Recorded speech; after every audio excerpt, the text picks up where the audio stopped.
Hey there, Pauline here from Subtl Beauty, and today I am on Subtl's channel with a bit of a hack video on how to pack a travel bag with your makeup that isn't overwhelming and is easy to just throw in a bag and get on your way. So obviously traveling light is hard for a lot of people, especially when it comes to clothes, but it also can be when it comes to your products. I don't know about anyone else, but I always am like, wait, well, I need to bring like most of my routine because who knows what I'm going to be doing.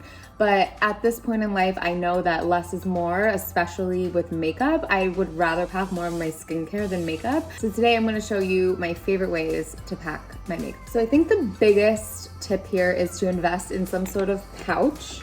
I'm obsessed with pouches. If you look around my apartment or my bags, there's like a pouch, at least one pouch in every backpack, duffel, tote, whatever it is. Pouches are amazing because they compact everything. They can fit in smaller spaces.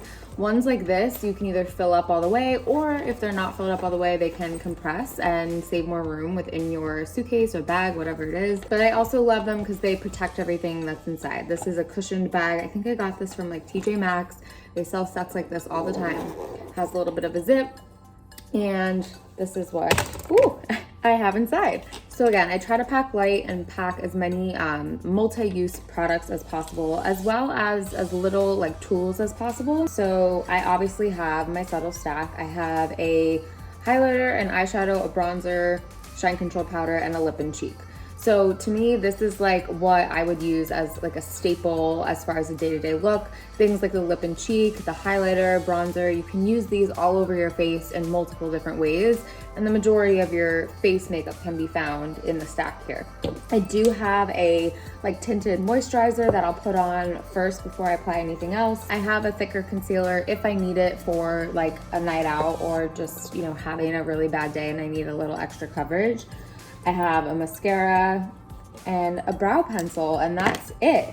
And then I also have the Subtl retractable brush here. Again, this is super awesome for travel because it's protected with this cap. And I also have the dual-ended eyeshadow brush from Subtl here. Again, protected with caps, which is so great. You don't have to worry about things bouncing around or getting messy within your travel bag.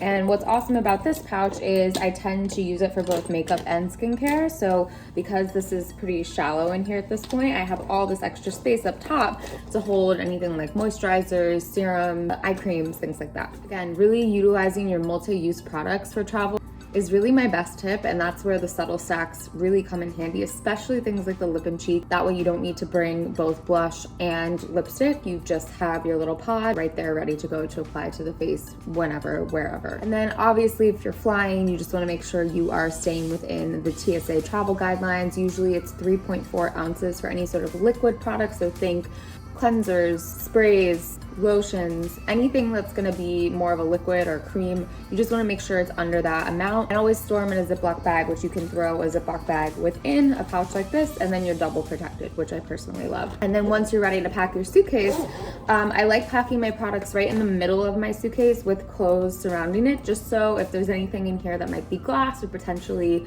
breakable, it's protected with all that soft cushion coverage from the items in my suitcase. Those are my travel packing tips. I know we're in weird times right now, but hopefully you're getting out, whether it's near or far, and just, you know, really being able to enjoy what's left of the summer with your friends and family. And hopefully these packing tips will help you along the way.